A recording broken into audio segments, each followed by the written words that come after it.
حضرت مولا علی شیر خدا کرم اللہ تعالی وجہ الکریم فرماتے ہیں نبی پاک ایک سفر پہ گئے تو مجھے اپنا نائب بنا کے مدینے میں چھوڑ گئے حفاظت کے لیے. میری باتوں کی سمجھ تو آ رہی ہے نا آپ حضرات کو؟ حضور مجھے چھوڑ گئے. کہتے ہیں میرے پاس مال غنیمت کے تھوڑے سے پیسے تھے, میں سونے کا ایک ہار لایا, ایک لاکٹ لایا اور سیدہ فاطمہ کو تحفہ دیا. پہلی دفعہ سونے کا ہار انہوں نے پہن لیا. نبی پاک علیہ السلام کا طریقہ مبارکہ یہ تھا کہ حضور جب سفر پہ جاتے تھے تو سب سے آخر میں سیدہ فاطمہ کے گھر جاتے, اور جب واپس آتے تو سب سے پہلے آتے, سب سے پہلے. حضرت علی کہتے ہیں قاصد آیا, اس نے آ کے بتایا کہ کل نبی پاک واپس آ جائیں گے. سیدہ فاطمہ بڑے دنوں سے انتظار کر رہی تھی کہ حضور آئے نہیں, اتنے دن ہو گئے. جب جا کے بتایا نا کہ کل حضور آئیں گے تو کہتے ہیں سیدہ نے صبح سے صفائیاں شروع کر دی.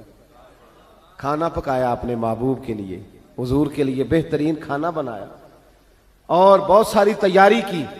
کہتے ہیں حضور آئے حسب روایت, حسب عادت, وہی مبارک عادت جو محبوب کی ہمیشہ سے تھی. نبی پاک آئے, پہلا قدم سیدہ فاطمہ کے گھر میں رکھا, السلام علیکم کہا, اور سیدہ نے وعلیکم کہا تو حضور نے ان کا چہرہ دیکھا تو واپس چلے گئے. حضرت فاطمہ رونے لگ گئی. مولا علی شیر خدا کہتے ہیں میں گھر آیا تو بی بی صاحبہ زاروں قطار رو رہی. فاطمہ کیا ہوا؟ کالی پتہ نہیں, حضور سلام لیا واپس چلے گئے, ایسا کبھی ہوا ہی نہیں, پتہ تو کریں. شیر خدا کہتے ہیں میں مسجد میں گیا تو نبی پاک بھی ایک کونے میں بیٹھ کے رو رہے تھے. میں نے کہا یا رسول اللہ آپ یہاں رو رہے ہیں, فاطمہ وہاں رو رہی ہے, بات کیا ہے؟ تو نبی کریم علیہ السلام نے فرمایا وہ میری بیٹی ہو کے سونا پہنتی ہے, اگر فاطمہ بھی سونے سے پیار کرے گی تو امت کی غریب بیٹیاں کدھر جائیں گی؟ وہ بھی سونا پہننے لگ گئی ہے, وہ بھی اگر یہ کام کرے گی تو غریبوں کی بچیاں کس کے طریقے پہ چلیں گی؟ وہ بھی سونا پہنتی ہے. حضرت علی کہتے ہیں میں نے کہا یا رسول اللہ انہوں نے نہیں پہنا, وہ تو میں نے لا کے دیا ہے, انہوں نے خواہش نہیں کی. تو محبوب نے فرمایا اسے جا کے بتاؤ. حضرت فاطمہ الزہرا رضی اللہ تعالی عنہا کو جا کر کے بتایا گیا کہ محبوب پاک تو اس بات سے آپ سے ناراض ہیں. حضرت فاطمہ نے اسی وقت سونا اتارا, کہا علی جو مدینے میں سب سے غریب گھر ہے اسے دے آ جا کے. بھائی نبی پاک نے انہیں سادگی میں رہنا, پاکیزگی میں رہنا سکھایا, انہیں حسن سکھایا, انہیں عبادت سکھائی. نبی پاک علیہ السلام, یہ تو ساری دنیا بیان کرتی ہے کہ امام حسین نبی پاک کے کندھے پہ بیٹھ جاتے تھے سجدے کے عالم میں تو 72 تسبیحیں حضور پڑھتے تھے. پتہ ہے حضور سکھاتے کیا تھے؟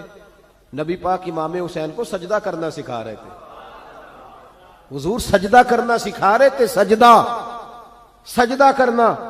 پورے کربلا میں, پورے کربلا کے واقعے میں کسی جگہ بھی امام حسن اور امام حسین نے کسی ایک مقام پہ بھی یزیدیوں سے کوئی مطالبہ نہیں کیا, کوئی بات نہیں منوائی, کہا جو تمہاری مرضی. ایک بات صرف کی, ایک گزارش, توجہ ہے میری بات پر, ایک بات صرف کی, ایک مطالبہ رکھا.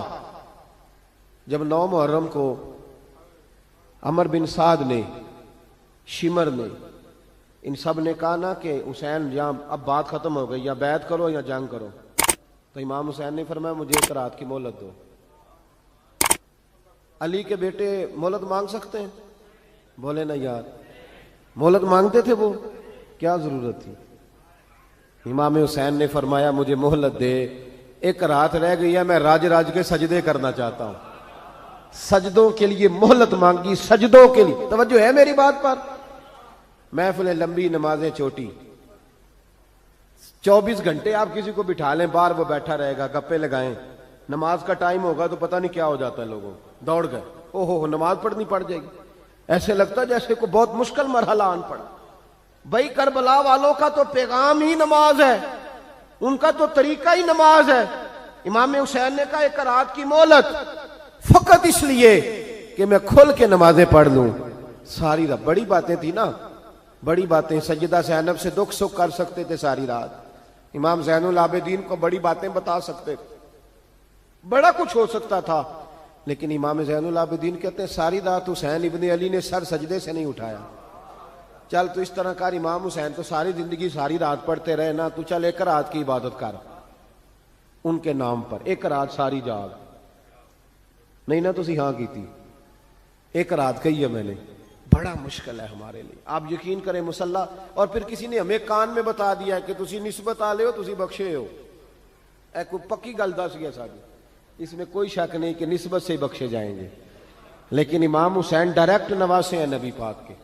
اگر وہ نسبت کے باوجود بھی ساری ساری رات نماز پڑھتے ہیں, تو کس قسم کا نسبت والا ہے کہ 10 محرم کو بھی تیری ساری قضا ہو جاتی ہے, ساری قضا چھٹی, ہم نسبت والے ہیں. بس نسبت کا یہ معیار ہوتا ہے. نسبت کا معیار یہ ہوتا ہے کہ جو محبوب نے کیا وہ ہم نے کر کے چھوڑنا ہے, وہ کام کرنا ہے. اور پھر اہل بیت نبوت کا اسوہ حسنہ پردہ ہے, پردہ. بڑی گمراہی آ گئی ہے امت میں. اب جو بچی MA MBA کر لیتی ہے, وہ سب سے پہلے یہ مطالبہ کرتی ہے کہ ہمارے حقوق برابر کے. اسلام نے عورت کو برابر کے حقوق نہیں دیے, عزت والے حقوق دیے.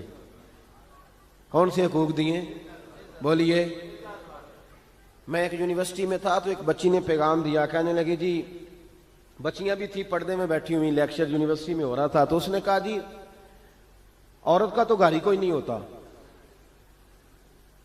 عورت کا تو گھر ہی کوئی نہیں, تو ہم کدھر جائیں؟ میں نے کہا چلیں ادیبانہ انداز میں یہ بات درست ہے, لیکن حکیمانہ انداز میں درست نہیں. عورت کی تو اللہ تعالیٰ نے ذمہ داری بڑی شاندار رکھی ہے. جب تک باپ جوان ہوتا ہے نا, توجہ ہے میری بات پر, جب تک باپ جوان ہوتا ہے تو بیٹی اس کے گھر رہتی ہے, اور جب بچی جوان ہوتی ہے, ابا تھوڑا بوڑھے ہونے لگتا ہے نا, تو اللہ تعالیٰ خامند کی ڈیوٹی لگا دیتا ہے عورت پر.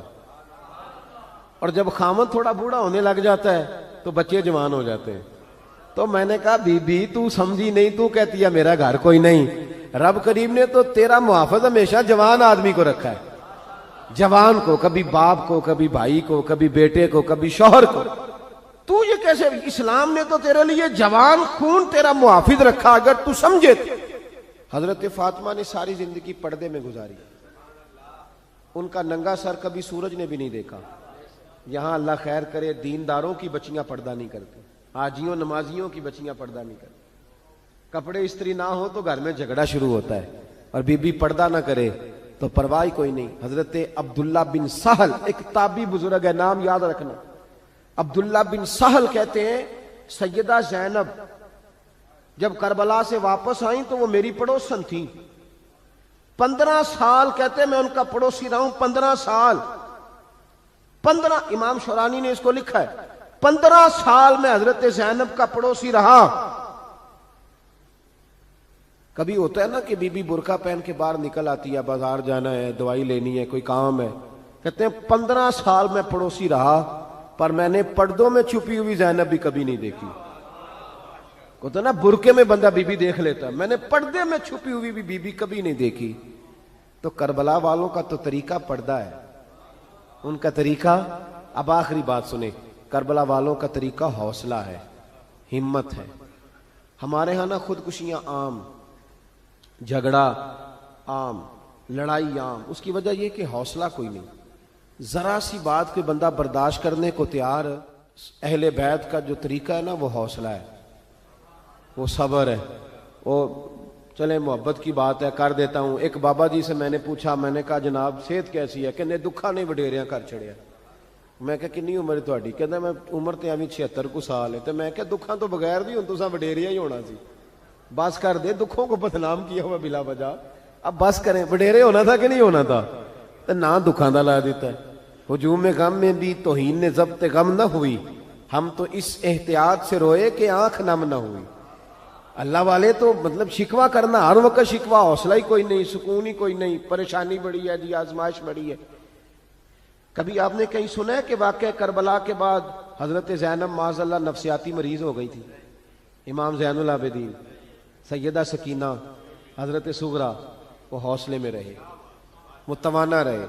امام زین العابدین نے اس کے بعد بھی کئی دفعہ پیروں میں بیڑیاں پہنی, کئی دفعہ. سادات کا خاندان چلا.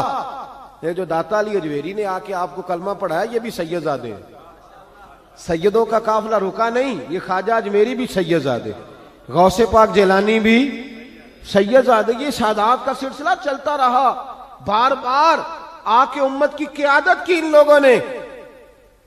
جب دیکھیں نا یہاں کسی بندے کا کٹا ہوا ہاتھ پھینکا جائے نا, بلکہ انگلی پھینک دی جائے, تو لوگ ڈر کے بھاگ جائیں گے، کسی کا، اپنے کسی کا نہیں، کسی کا، کیونکہ انسان کا وجود کٹ جائے تو دہشت پیدا ہوتی، آپ ڈر کے بھاگ جائیں گے۔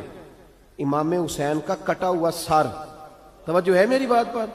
ذرا غور کرنا، بندے کا سر کٹ جائے، ہم سنتے ہیں بات پر غور نہیں کرتے۔ دھاڑ ان کا پڑا تھا کربلا میں، کٹا ہوا سر، زلفیں، پگڑی، کٹا ہوا سر نیزے پہ، آگے آگے سر جا رہا ہے، پیچھے سیدہ زینب جا رہی، با پردہ یزید کے دربار میں پہنچی، بی بی صاحبہ پردے میں بیٹھ گئی۔ یزید کہنے لگا دیکھ لو اللہ نے مجھے عزت دی اور میرے دشمنوں کا معاذ اللہ کیا حال ہوا۔ جب اس نے یہ کہا نا تو حضرت نعمان بن بشیر صحابی بیٹھے تھے، اور ساتھ کہتے ہیں میرے ایک نابینا صحابی بھی بیٹھے تھے۔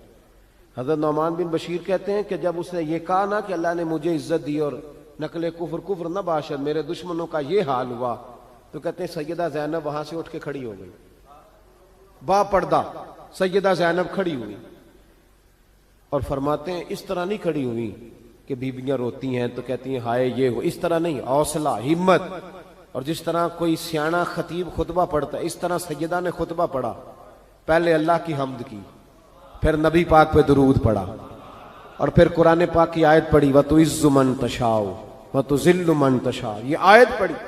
کہتے سیدہ کی آواز میں وہ روب تھا، وہ گرج تھی، وہ وقار تھا، وہ اطمینان تھا کہ وہ نابینا صحابی میرا گھٹنا ہلا کے کہنے لگے نعمان علی آ گئے ہیں دربار میں، علی آ گئے ہیں، جبریل امی بول رہے ہوں جیسے، حکمت کے گوہر رول رہے ہوں جیسے، دربار دمشق میں بی بی زینب کا خطاب منبر پہ علی بول رہے ہوں جیسے۔ کہا یہ تو حضرت علی کی آواز، علی آ گئے کیا، علی آ گئے؟ سیدہ زینب فرمانے لگی یزید تیری حکومت ہے تو تو کہتا ہے کہ اللہ نے تجھے عزت دی، ذرا وقت بدلنے دے، ذکر تیرا بھی ہوگا پر تجھ پر لوگ لعنت برسائیں گے، اور جب میرے حسین کا ذکر ہوگا تو خطیب جمعے کے خطبے میں ذکر کیا کریں گے، خطبوں میں میرے نام۔ بھائی حوصلہ پیدا کرے زندگی میں، ہمارے اندر حوصلہ نہیں رہا، حوصلہ نہیں، توانائی نہیں، ذرا ذرا سی بات پہ ہم بگڑتے ہیں، ناراض ہوتے ہیں، اپنی طبیعتوں کو اکٹھا کریں۔ پہلا سبق یہ عرض کیا ہے کہ اہل بیت سے پیار کریں، بحث چھوڑ دیں، صحابہ سے پیار کریں اور بحث، نبی پاک کا میلاد منائیں اور بحث کرنی چھوڑ دیں۔ اور دوسری بات یہ کہ اہل بیت کا طریقہ فقر و فاقہ ہے، ان کا طریقہ سخاوت ہے، ان کا طریقہ پردہ ہے، ان کا طریقہ عبادت ہے، ان کا طریقہ حوصلہ ہے۔ حوصلہ مند زندگی گزاریں، توانائی والی زندگی گزاریں۔